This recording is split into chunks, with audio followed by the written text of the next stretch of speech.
Good morning, friends. We are meeting again in Aesthetics and Philosophy for the PG program in Visual Arts.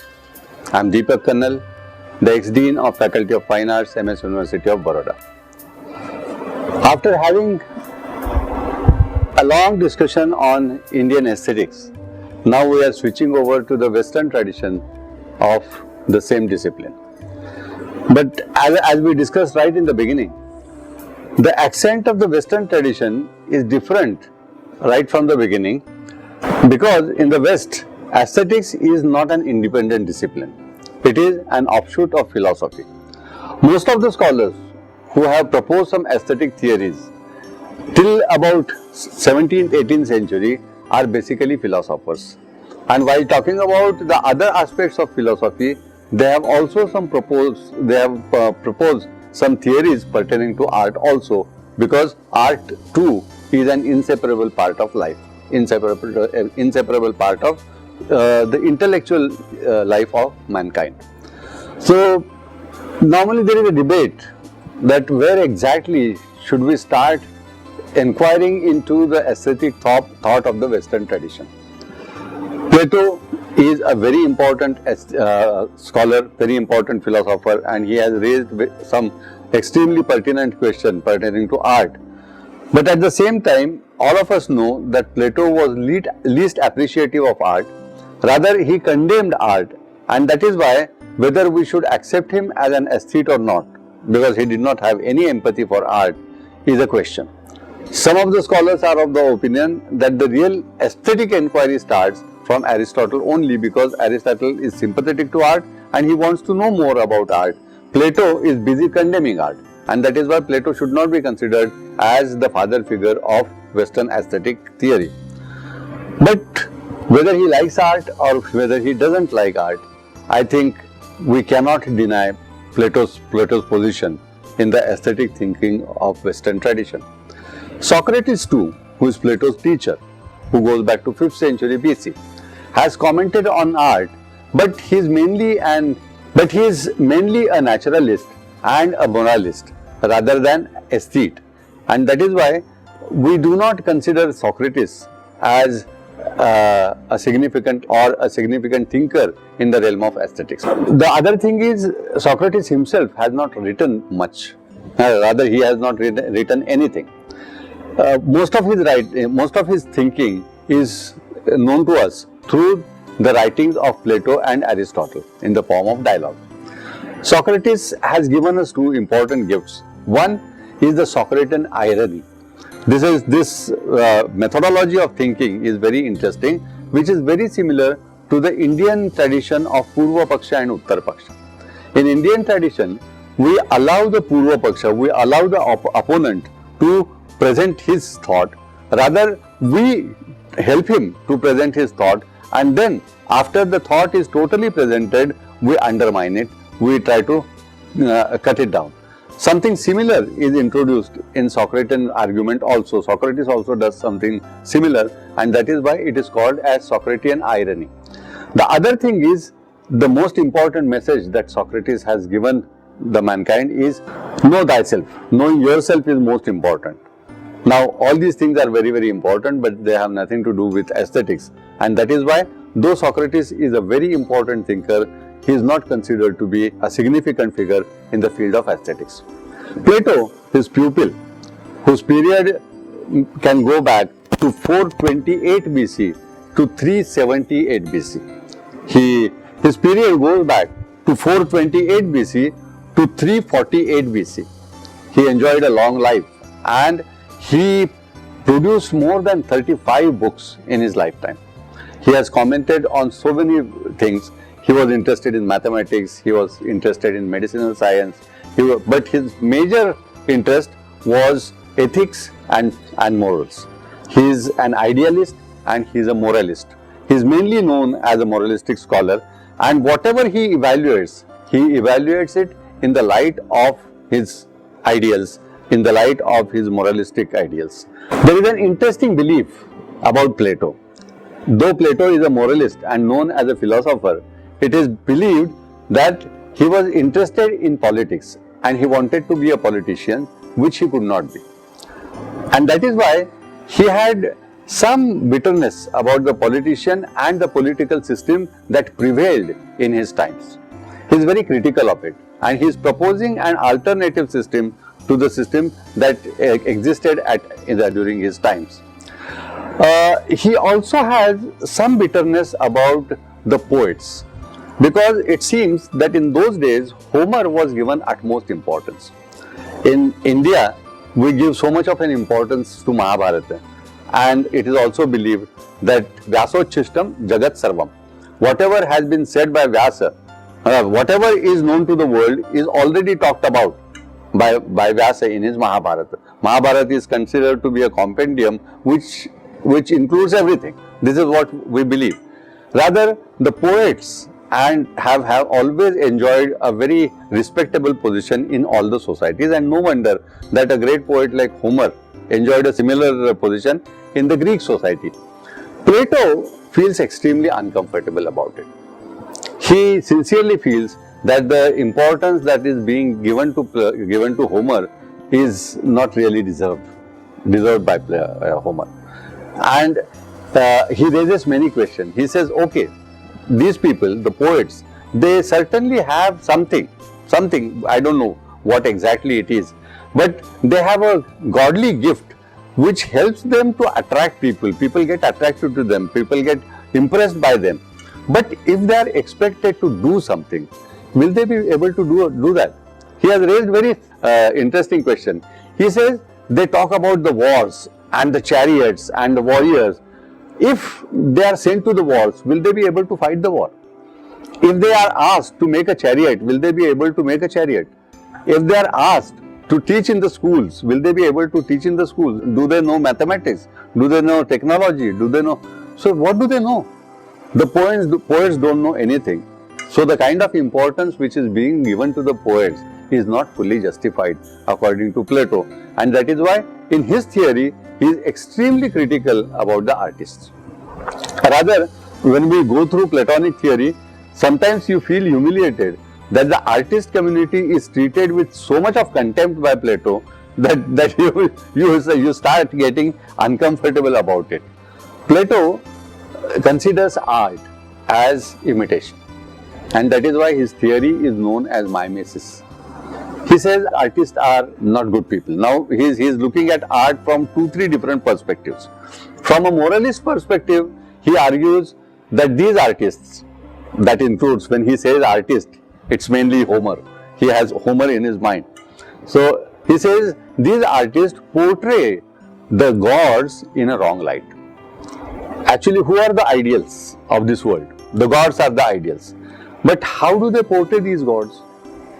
Zeus is having affair with some other ladies. Even in India, Krishna Bhagwan की लीलाएं जो हम बातें करते हैं.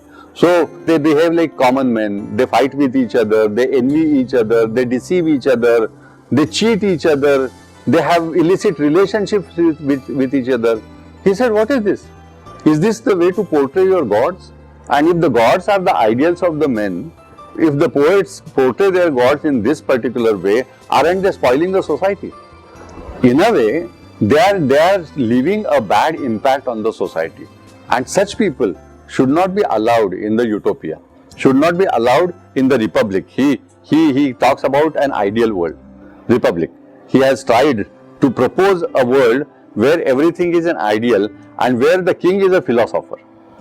He wants the philosopher to the king. He believes that the king should be a philosopher, not only a warrior. The highest position should be given to the philosopher, then the warrior, then the citizen, that is the common man, and the slaves. In those days, isn't it very, very close to our own system of Brahmana, Kshatriya, Vaishya and Shudra? It is almost the same system which is being proposed by Plato. Plato has proposed Chaturvarnya, which we call Chaturvarnya. The basic difference is this Chaturvarnya is porous. Citizen can become a warrior and a warrior can become a philosopher if he wants it. Our Chaturvarnya was not porous in the later period. Anyway, if we go back to his argument, so the first accusation which he does to the society of artists is the artists are propagating immoral ideas. They are propagating something which is against the morality, and that is why they should be prevented from doing so. 1. 2. He said, okay, if we are considering them as great people, and if we consider Homer as a very, very important person who can be referred to for every problem of the society, he said, what is he doing? He is only imitating the surroundings. Every artist, he says, imitates the world around him. And not only the world around him. Plato here comes up with a very curious idea of archetypal world.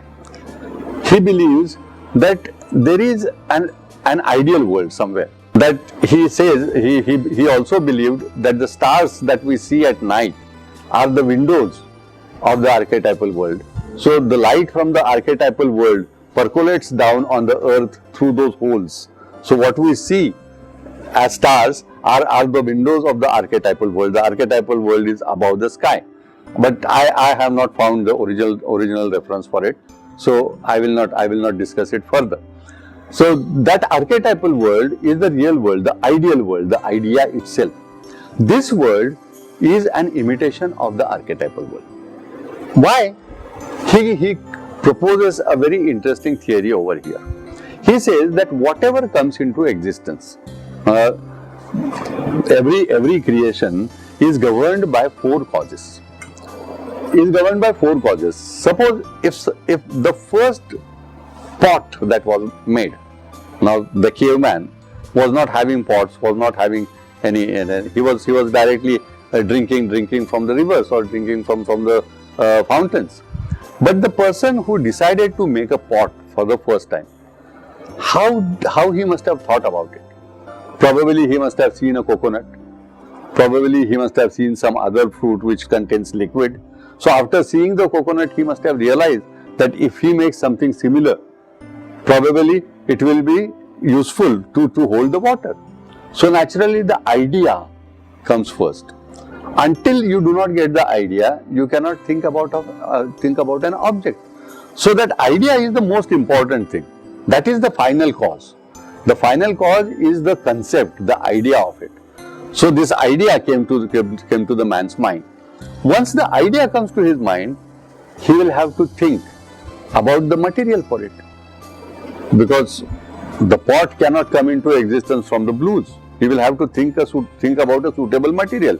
Earlier he must have tried to make a pot of wet clay, and probably when he poured water into it, the pot dissolved. So perhaps he must have tried to make it into wood, or then he perhaps realized that after baking, the clay becomes more permanent in nature. So he started baking the objects, whatever maybe. We can imagine all these things. We need not spend time on all these details. But selecting the right material was the second stage. So the final cause was there, the material cause is there. Then the shape of it, because now you are making a pot to hold something. You know the story of that famous story of the jackal and the stork. The jackal invites the stork for dinner and serves in a plate, and the stork cannot eat from the plate. So jackal eats up everything. Then the stork invites him and serves the food in a surahi, and the jackal cannot eat from the surahi. The simple moral of the story is the purpose, the form is always important for the purpose. Now you recognize the purpose, you recognize the material, you found the material, but selecting the right form is also very, very important. So the formal cause is the third cause. So the final cause or the ideal cause, then the material cause, and the formal cause. The fourth cause is the efficient cause. All these things are there, but there has to be somebody to make it. Who will do it? If I want to make a pot, there has to be a person to make the pot. So that person is the efficient cause. So without these 4 causes, nothing comes into existence. Right? So he says that here the ideal world is the world beyond. This world That is the final archetypal world. This world is the imitation of it. And when I draw something, now we must not forget one thing. Particularly in your case, this is very important because you are talking about the symbolic aspect, the metaphorical aspect of Indian art. Plato is talking about Greek art, and in his times, when Plato was alive, the Greek art was mainly mimetic. If you see Greek sculpture or if you see Greek painting, it tries to imitate the nature as faithfully as possible. So the art which he knows is of imitative nature. Naturally, every theory is based on the art, every art theory is based on the art which the theorist has seen around him. Plato has seen the art which is mimetic in nature. If he would have seen folk art or if he would have seen the tribal art, probably Plato would not have come up with this theory. He came up with this theory because the art which he knew was mimetic in nature, was imitative in nature. So he says that the artists are imitating the things which around them. They are trying to make a mankind like mankind. So the actual human being is there. The artist is carving the human being exactly like a human being. The artist is carving a horse exactly like a real horse. So what is he doing? He is just imitating the world around him. And the thing which he is imitating are already imitations. So it is an imitation of an imitation. It is a hapless imitation, according to him, which is twice removed from reality.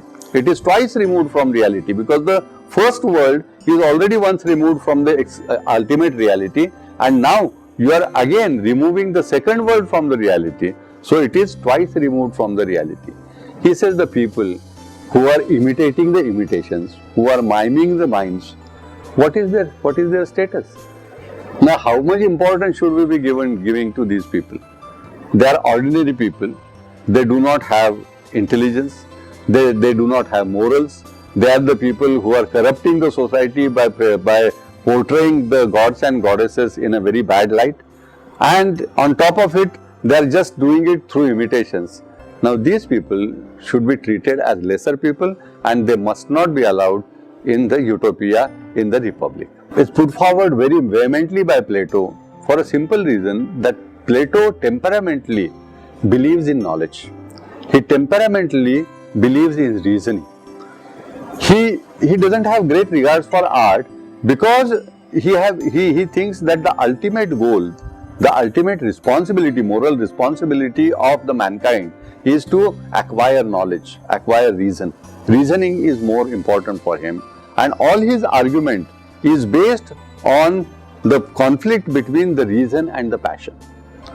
Passion is, you can't create art without passion. So on one hand, passion which results into art, on the other hand, reason which ultimately gets elevated to knowledge. So he is siding the knowledge, he is subscribing to knowledge, and that is why he is extremely critical of the art tradition which is a product of passion. He condemns passion because he always believes that passion is the culprit of humans' downfall. The human being, they get tempted to do many wrong things because of the passion, which to some extent is true. Now, all this argument, logically speaking, if you listen to Plato logically, I think he is making sense. But at the same time, we know that all art is not useless because we are involved in that activity, and we know that this too is a responsible activity. Subscribe something to the society, which is an important contribution to the society. Anyway, now keeping this in mind, we'll go further with Plato's understanding of epistemology. Plato doesn't stop over here. To prove that the artist community is a lesser community, he has one more powerful argument. And he says that if you inquire into the epistemological development of mankind, you will realize that the artists do not fit in into it. He believes, he speaks about a cinematographic cave. To explain how mankind gets knowledge, he has tried to explain it with the help of an analogy, in which he says that if a person is made to sit in front of a cave and he has been tied over there so tightly that he cannot even move his head, move his neck. So he is compelled to look into the cave. What he can see is only the interior of the cave, nothing else. He cannot see the world around him. Now the fire is burning behind him, and if somebody passes between the fire and this man, obviously whatever crosses his path will cast a shadow on the wall of the cave. So for this man, the world is only those shadows. I'll be watching those shadows because I cannot see anything else, and those shadows will be my knowledge about the world. So the images is the knowledge of the world. Then at some juncture, when his neck will be loosened a little, and then he will start looking things around. Then probably he will start noticing things around, and probably also notice that these shadows are being cast by the people who are walking behind me. So initially only the images, then the things around him and the information around those images, then the knowledge of those people who are walking behind him, and the relationship between those men and the shadows. So gradually he is knowing about the world in different steps. So I think I propose another analogy to explain this phenomena, which I think will be able to explain it to you in a better manner. I have briefly talked about it while talking about Indian aesthetics, but we will talk about it in details at this juncture. Plato tries to look at this development in 4 stages, and he believes that the development of human intellect starts with Iconometry. He calls it Iconometry. This word Iconometry comes from icon or icon. You know iconography. Iconography is study of images. Icon is the original Greek word which means the image. Now these images, normally when a child is, I'm proposing an analogy of a newly born child. A newly born child starts recognize the world around him, understanding the world around him through images. Normally the child learns about the world through images, not through words, not through information, because at that juncture the child is not capable of registering any information or understanding any words. So an image comes and feeds him, another image comes and kisses him, the third image comes, lifts him, or lifts it, not him, not necessarily a male child.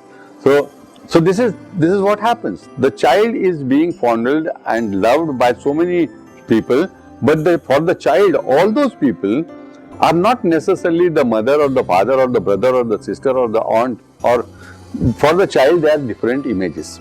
And probably at some juncture the child starts relating some action with some image. That one of the images feeds him, another image cuddles him, the third image plays with him. This is what happens. So here the child is gathering the knowledge about the world only through images. For him, the world is images. Like for that man who was sitting in front of the cave, it was only those shadows. For the child, it is just the image. Right? This is the first stage, which is known as Iconometry. In the second stage, when the child crosses this Iconometry, when the child also develops some intellectual abilities, at that juncture, the child starts noticing that these images are associated with some information or some nomenclature. That the child is told that Mama aa gayi, Papa aa gaye, Bhaiya aa gaye, and the child starts associating these nomenclatures with those particular images. So this image is Mama, this image is Papa, this image is Bhaiya. Okay, it starts. So now with this association, the Iconometry is supplemented with some information. And the information, of course, in a very short time, the children's brain work very fast. In a very short time, a large chunk of information is gathered by the child along with this basic information. But all that information is information. We may call it knowledge, it appears like knowledge. Many a times people have a lot of information. This nowadays a phrase is used, information boom. If you go to Google, you will find information on anything. Just on a click, you will be able to gather so much of information. But is that knowledge? Is that knowledge? It is just information. Information is not knowledge, because information is unfiltered. Comparatively, Wikipedia is much better, but there are many other sites where you get a lot of information, including people's websites. Now, you don't know whether this information is correct or not, because you do not have any device to filter and authenticate that information. So what do? You finally rely on somebody. You will, just now you were talking to me about your research topic, and probably you had some faith in me, and the information which I give you, you will take that information as correct information. So what are you doing? Am I really? How did you decide that I am dependable? You have not seen my work. You have not checked my work. You have not checked the authenticity of my scholarship. You have not examined my scholarship, and still you accepted my word. Why? Because you developed some faith in me. So what was the factor that was responsible for that? It was the faith. It was your personal opinion. Personally, you felt that yes, this man appears to be okay. His information perhaps might be dependable. This precisely happens in case of the child also. The child gathers all that information and filters it in the light of his faith and opinion. I was telling you last time that if you try to tell a child who has started going to school, the child comes home, and when she or he is doing the homework, if you try to give some instructions to him, the child says कि madam ने ऐसे नहीं बताया, madam ने अलग बताया है. Because the child has greater faith in madam as a teacher. As a mother, the child might have greater faith in you, but as a teacher, he has faith in the teacher. So he has faith in his mother, she has faith in her father, or she has faith in her teacher. So finally, the child decides the sources of information or the authentic sources of information, and without really inquiring into its authenticity, inquiring into the source's credentials, the child decides to believe them, right? Which is again very dicey, because this is extremely subjective. This particular stage, second stage, is known as pistis. Plato calls it pistis, and both these stages together is called doxa. Doxa literally means sphere of opinion, or we will try to translate it as sphere of subjectivity. So this is extremely subjective. It is extremely opinionized. Plato says that the artists are trapped in doxa, because after doxa there is a strong barrier of conceptual thinking. Once you gather the information, then you have to conceptualize it, and unless you conceptualize it, you do not enter into the world of knowledge. These two stages are important to acquire knowledge, but this is not knowledge. These are only two steps towards knowledge. You cross those steps, then cross the barrier of the concept, and then you enter into the conceptual part starts. And after digesting those concepts, you cross over dianoia and enter into the realm of noesis, that is knowledge. Noesis leads to episteme, the absolute knowledge. Now these are the four stages. Now what Plato is trying to tell us, that all the artists, without really getting their views authenticated, they are in a hurry to express their opinions. So they depend a lot on the images, which is very true, because we deal with images. We learn about the world through images. We express our opinions, we express our views, we express our emotions through images. So we live in the world of images, all the artists, whether they are dancers, whether they are playwrights, whether they are painters or sculptors. We actually live in the world of images, and our own opinions do play a very important role in our expression, because finally what we express is our personal expression. is our personal belief, don't we? So he says that these people who have not crossed the barrier of doxa, who do not have a capacity to cross the barrier of doxa, or probably who do not have even the will to cross the barrier of doxa, how can they enter into the world of knowledge? They cannot get knowledge because they don't want knowledge. They don't want knowledge. They are happy with images and personal opinions. They are playing in their own world, and that wall is there. That the wall of doxa is always there. They don't even want to see what is happening beyond that wall. So these people who are happy with their ignorance, how can they be allowed into the Republic? They must not be, because rather they will be kind of liability for the Republic. Such ignorant people who are already cursed with immorality, who do not want knowledge, who do not have a capacity to get the knowledge, if such people are allowed into the Republic, are they going to help the Republic, or are they going to spoil the Republic? So why allow such people in the Republic? Keep them out. Artist community is a useless community, is a lesser community, is an inferior community. They must be treated with contempt. Then they deserve to be treated with contempt and keep out of the utopia which Plato is envisaging. This is Plato's opinion. Very offending to the community of artists. But fortunately, his own pupil, Aristotle, defended the community of artists, and that is why, as I told you earlier, the artist community prefers Aristotle to be called as the first aesthete, not the Plato. Because Plato has offended us, Aristotle has defended us. We try to put the total argument by Plato in a nutshell. Apparently, it seems that Plato is raising three questions. Does art give knowledge to society? Does art give courage to society? Does art help an individual to be a better citizen? And Plato himself answers these three questions as no. Art doesn't give knowledge to society, art doesn't give courage to society, and rather it spoils the citizens, and that is why it should be banned. Now, on this background, we'll try to understand what Aristotle has to say in his argument.